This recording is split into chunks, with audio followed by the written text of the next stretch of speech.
Hey guys, Warhammer Wiki here. Today we're going to be covering the Megarachnid. Now, what the heck are they, and why I'm confident that they are long-lost Tyranids. So let's jump into it. First of all, what the heck are Megarachnids? Well, as the name portrays, they're Mega-Arachnids. Wow, thank you so much Imperium for using the combined brain power of 3 Primarchs to come up with that one. They reside on a planet just named Murder, that's it. And the reason why it was named Murder is because some Blood Angels that were on a scouting mission ran across the planet. They said, hey, let's drop down. I think it was a captain. His name was Titus, which there are a lot of Space Marines named Titus, so just know that he's a throwaway Titus. Nobody really cares about him all that much because he ended up dying. But they dropped down on this planet. The Megarachnids themselves also have these kind of tree-like grass stalk things that are also blocking communication off-world. So the only real intercom that came out of the planet once the Blood Angels were attacked by the Megarachnid were just a small little distress signal that said this planet is Murder. Boom, Murder. Again, flawless naming ability. So while on the planet of Murder, these Blood Angels didn't really have a chance to survive against the Megarachnid. The reason why is Megarachnid are basically these giant bug-like creatures. They're arachnids, which means that they have 8 limbs. They use 4 of the limbs to walk on and then the other 4 limbs to attack, which they have these giant scythe-like talon-looking things, kind of look like daggers just like this. Now granted, that is a picture of a Tyranid scythe, but basically it's the exact same thing as what the Megarachnid have. These scythes are extremely powerful and on top of that extremely sharp, so they're able to cut through ceramite like butter, meaning that these Space Marines just had no chance up against them. The Megarachnid have a couple more key features other than just the 8 legs that I was talking about beforehand. One, they don't really have any visible eyes, but they're still able to sense and kind of see what's around them. Even when they're about to die, as we see later on in the story, they are still able to sense when something is nearby. The next thing is going to be their jaw. So they have a jaw-like appendage, which has very sharp teeth inside of them, which is able to cut through ceramite similar to their claws, and they communicate through clicking noises, which they don't have lips. If they're similar to the Tyranids and they don't have lips, that makes sense. That's really the only way that something can communicate without lips is through clicks. So they use these clicking noises to talk between each other. They have pinkish flesh underneath their normal armor segments, and they also kind of bleed this gray blood. They also spit out some cement-like goo that they use to build these giant structures. Now, these giant structures are basically described as trees or giant leaf blades. So these giant leaf blades they have all around the planet, basically making this pseudo forest. And the reason they use these giant leaf blades is for 2 things. One, they use it to throw their prey on. So when the Blood Angels were ransacked by them, there are different variants of Megarachnids. Some had wings. They would go and they would fly up the dead bodies and impale them on these trees, which definitely made the Space Marines a little bit angry. The next thing that they use them for is actually for reproduction. So these giant blades have these sacs on them, and within those sacs there was this hissing noise that was coming from them. Later to find out that that's kind of where they were reproducing. Now there are other areas where they reproduce within the ground that's mentioned later on. The Mega-Arachnid come in all shapes and sizes. Some are going to be smaller, so kind of, I guess you would say human size, kind of termagant size if you know what Tyranids look like, and then they just progressively get larger, and they actually have a leadership set up to where however big this creature is, that's going to be its command rank, very similar to Tyranids. So you have things like Carnifexes and Hive Tyrants, which are much higher up than Termagants and even Gene Stealers. It's going to have a hierarchy set up within their segments. Within the book series, since these are only found in one book in the Warhammer 30k series, it's within the first Horus Heresy series, so it's the Horus Rising book, novel by Dan Abnett. Within that book, it specifically talks about only one weapon that these creatures had, which were these claw, kind of sword-like claws that could cut through the ceramite. So it doesn't doesn't really go in depth whether they had kind of gun-like segments, if they had anything akin to grenades similar to what the Tyranid biovores have. Not necessarily sure if they encountered other weapons, but it does talk a little bit more in depth about kind of their size scales. So let's continue on with the story. After the Blood Angels were completely wrecked within that planet, that distress signal got shot out. One of the closer legions was the Emperor's Children. They were kind of passing by the area, they got the distress signal, and the Emperor's Children, being the Emperor's Children, so they're super pompous and, oh, we could do whatever we want, and do you know how cool it's going to be when we show up and, oh my gosh, we're going to be the saviors of the Blood Angels, and, you know, Sanguinius is going to have to give me a big fat smooch. So in that line of thinking, they said, okay, let's go, let's drop down, let's save them, and then, you know, we'll figure out what to do next. They dropped down, I think it was 3 companies of Emperor's Children, and exact same thing, they fell into the exact same trap. Absolutely zero intercoms. They aren't able to reach out, send any signals to anybody, and they are getting wrecked by these Mega-Arachnid, which is crazy because the thing is the people that got sent down in the Emperor's Legion consisted of some of the most BA people within the Emperor's Children. That includes Eidolon, which I absolutely hate. Eidolon is extremely stuck up. Saul Tarvitz, who is absolutely awesome. He is very gung-ho, straightforward. He's going to tell you how it is. Doesn't seem to have that same air of pompousness as the other ones have. And then Lucius, who, if you guys know Lucius in the 40k, people know that, you know, he's kind of hated. He is super pompous, very cocky. He sees himself as the best swordsman in the galaxy. The fact that these Emperor's Children are getting wrecked by the Mega-Arachnid really show how strong of a force the Mega-Arachnid actually are. That distress signal that was shot out by the Blood Angels apparently was relayed over to the, at this point, the Lunar Wolves, who is basically Horus's legion. They then changed their name very soonly after to the Sons of Horus. These Lunar Wolves go, they get the signal, they start heading towards the planet Murder, and as they start coming into the planet Murder, they go and they listen to the radios and they notice that there's no communication, so they assume the Blood Angels all had died and the Emperor's Children all had died. At this point, Horus said, holy crap, there's something scary down there. Yeah, it's the Mega-Arachnids. They're absolutely terrifying. And he said, why don't we just nuke the whole planet? Why don't we just bombard the crap out of it and then just call it a day? Which actually is a great idea, especially when dealing with something like the Mega-Arachnids. It is one of the only ways that you could clear them. It's like an infestation. It's like having ants. You just gotta nuke the place and get it over with. So Horus was thinking, I mean, super clearly at this point. Horus says, let's bomb the planet. And then they end up getting a small notification of small intercoms. So just intercoms between troops. And at this point, they said, holy crap, there's people still down there. So they send a small squad of Space Marines down to go save Eidolon and the Emperor's Children. And as they're talking back and forth, Sanguinius shows up. So he's over the Blood Angels. And Sanguinius is like, oh my gosh, we got to get revenge on all of these bug-like creatures. Will you murder with me? Which was a super silly sentence. I kind of had to laugh. I was like, okay, really cool. Ooh, edgy. Let's murder. And Horus was like, yes, let's murder. Horus and Sanguinius, along with their legions, ended up landing on Murder, started killing all these Mega-Arachnid, and they ended up deploying Titans. And this is where the different sizes of Mega-Arachnids start getting a little bit crazy. As they start deploying bigger and bigger things, bigger and bigger Mega-Arachnids start coming out. When they start deploying Titans, there's Mega-Arachnids that are the size of Titans. Now, this is super important when it comes to comparing them to the Tyranids. So just know the Mega-Arachnid, they come in like Space Marine size, and then they come in like Turbo Skyscraper size. When they're on this planet battling them, there's a few things that come to fruition that kind of teaches a little bit more about the Mega-Arachnid. One is they state that they just keep coming in these giant waves, almost like they don't care about their own lives. They're kind of acting as one, and they get super mad when they tear the trees down, which makes sense if that's where they're going to be laying their eggs. And the endless waves of them almost seems like more and more of these things are being born. So once you kill one wave, there's 2 more waves. So once you kill the 2 waves, there's 4 more waves. And once you kill the 4, it's 8. It just kind of keeps adding up and adding up and adding up. They use human wave tactics. Now, luckily, since there's 2 Primarchs on the battlefield and Titans, they're slowly pushing the hordes back. Then these people, so ancient humans that had kind of survived on their own,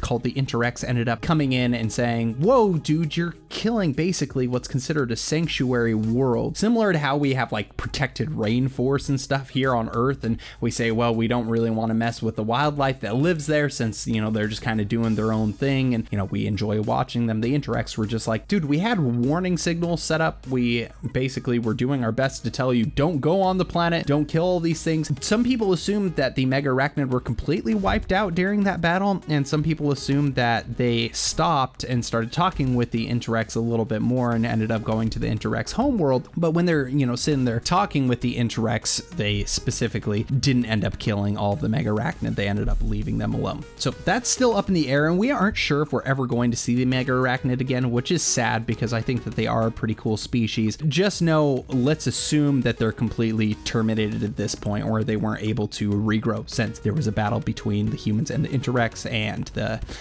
well, humans, they're both humans. There was a battle between the Space Marines and the Interex, and let's just say the Space Marines ended up winning. So while they're going to be talking to the Interex to try and figure out a little bit more about the Mega-Arachnid, it was actually brought up that the Mega-Arachnid came in from a different part of space. Again, super important when you're relating them to the Tyranids. Came in from a completely different part of space. They had ship-like capabilities, so they were able to transport. They had taken over multiple solar systems and a couple worlds. And as they started inching closer to the Interex said, okay, we got to take care of this. So what did the Interex do? They wiped out all of the planets except for one, took away their capability of creating ships, right? So they take that all away, and then they start blocking off the signals that they were sending to the others, if there were others out there. So now there's just one planet of all of these Mega-Arachnids that are just kind of doing their own thing. They're blocked off from the rest of society of any other Mega-Arachnids that are out there, completely isolated, just kind of doing their own thing. Again, super important when it comes to the Tyranids. So that's what Mega-Arachnid actually are. They're just these bug-like creatures, have 8 legs. They have these scythes. They're extremely aggressive. They talk in clicks. They don't seem to have eyes. They have a ranking system based on size. They have these giant grass-like stalks as trees, which they use for multiple reasons. They had been cut off from the rest of whatever their fleet was. They can't travel anymore, so they're just kind of doing their own thing on the world, and they're protected by an alien species called the Interex. I'm sure that you could tell by the way that I'm describing the Mega-Arachnid, you're probably already starting to see some of the similarities between the Mega-Arachnid and the Tyranids. First and foremost, let's go over a couple things that people point out that are key differences. One, they have 8 legs. People bring this up all the time. I brought it up in a giant Warhammer 40k group on Facebook, and people were telling me, oh my gosh, Warhammer Wiki, you are stupid. Do you know how I know that you're stupid? The average Tyranid has 6 legs, and the Mega-Arachnid, they're arachnids, so they have 4 legs on one side and 4 legs on the other side. So you gotta be stupid to not know that they're different. Dude, let's start looking at the Catachan Devils. This is the perfect example of why they're probably long lost Tyranids. When it comes to the Catachan Devils, these things have been pretty well known for a long time in Warhammer 40k history. They're these giant kind of scorpion-like creatures. Guess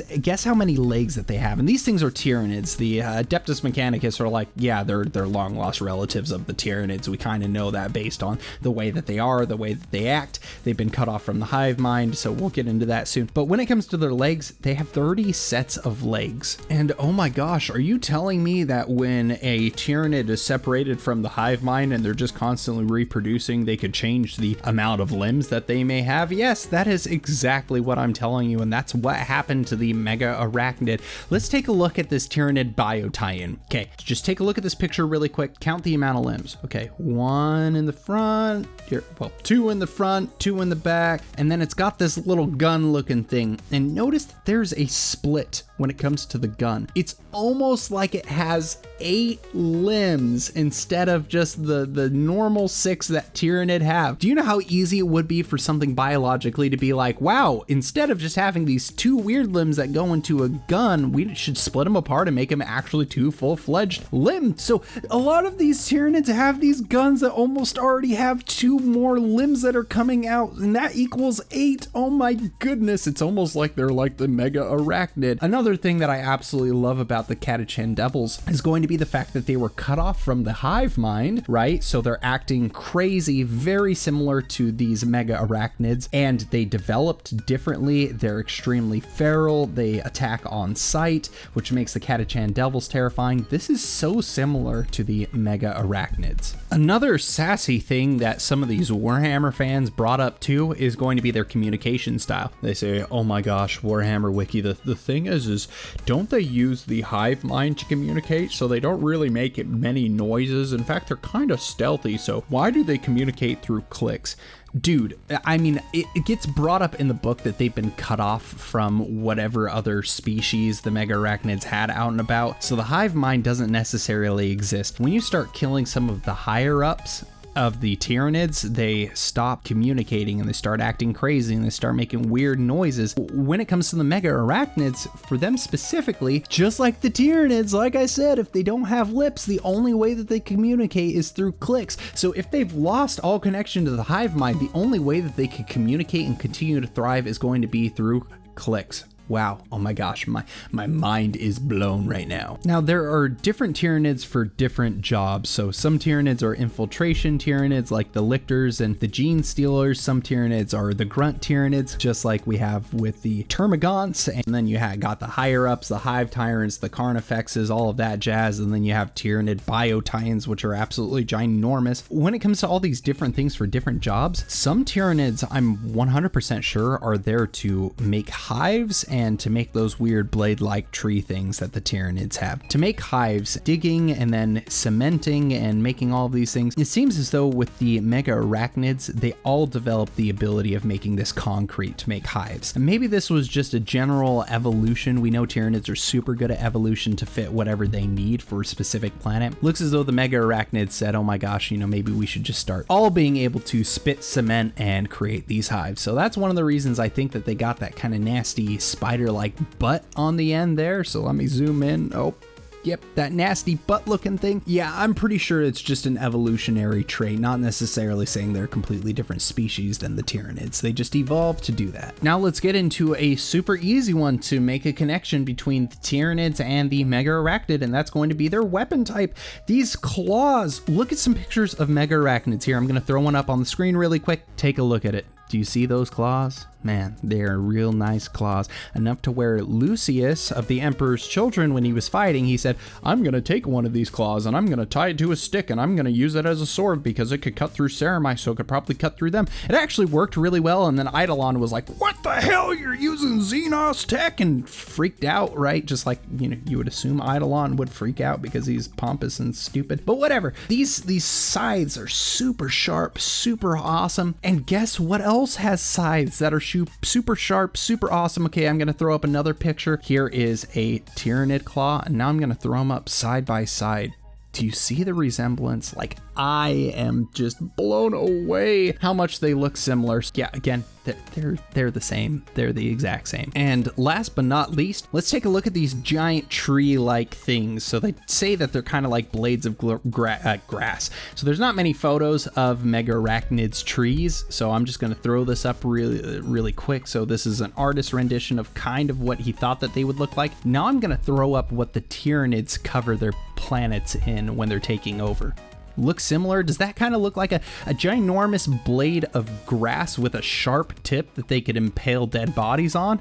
It kind of does. It's all coming together, guys. It's all coming together. All of these things really point towards them being the same thing. Super quick recap. The Mega-Arachnid are a small fleet of Tyranids that came to the galaxy a little bit quicker than the other ones did. When the Interex were talking about the Mega-Arachnid, they said that they were there just to basically eat planets and avoid them of all of their life. So very similar to the Tyranids, where they just want biomass. They just want to reproduce. They just just want to evolve. So they're constantly taking over all of these planets. They have the same thought in mind as the Tyranids. They have very similar weapons to the Tyranids. They have a similar structure to the Tyranids, where the bigger Tyranids and the bigger Mega-Arachnid are going to be the higher ups. They have different sizes very similar to the Tyranids, all the way up to Titan size and then down to kind of Termagant size. They communicate through clicks because they don't have the hive mind. They have very similar tree-like structures. They reproduce in almost the same way, where there's just wave after wave after wave. It takes 2 Primarchs and Titans to attempt to take over a planet that's been taken over by Mega-Arachnids, and basically the exact same thing with Tyranids. The Imperium basically just blows up planets when they're taken over by Tyranids because they can't send troops down or else they're all gonna die, and they cut off communication, which is very similar to what the Tyranids do. They completely block communication. I don't know if it's just with the hive mind or if they're trees. This is actually cool if you're relating to the Tyranids. Maybe the Tyranids' little tree-like things actually block communication, very similar to the Mega-Arachnids. These, in all honesty, these are the exact same species.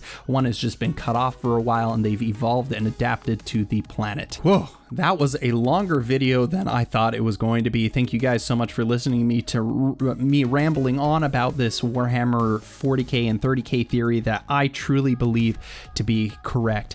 Now, just so you guys know who I am, again, Warhammer Wiki. I've read around 80 Warhammer novels so far. This is just something that's been really resting on my mind. I'm actually working on a video right now that's going to be abridging all of the books in the Horus Heresy series, but it's going to be a quick abridgment of the first book, Horus Rising. That's why this was brought to my attention. And then if you guys do want to learn more about the Interex, which is just this kind of human offshoot that kind of survived on their own for, like 10,000 years without contact. They survived the whole tech uprising and all that kind of stuff. Really cool, but also really stupid. If you want to learn more about that, hop onto my friend's channel. I'm actually going to link his video at the very end here so you could take a look at it. That's going to be live from the Black Library. It's an absolutely wonderful video, so check it out. If you want to see some of my previous theory video, totally check it out. One being the Emperor of Mankind is actually Jesus Christ, which is a little bit controversial. He's always wanted to be a god. And then the other one's going to be about how the Emperor of Mankind actually killed Sanguinius. So check that out, and until next time, I'll talk to you later, guys. Bye.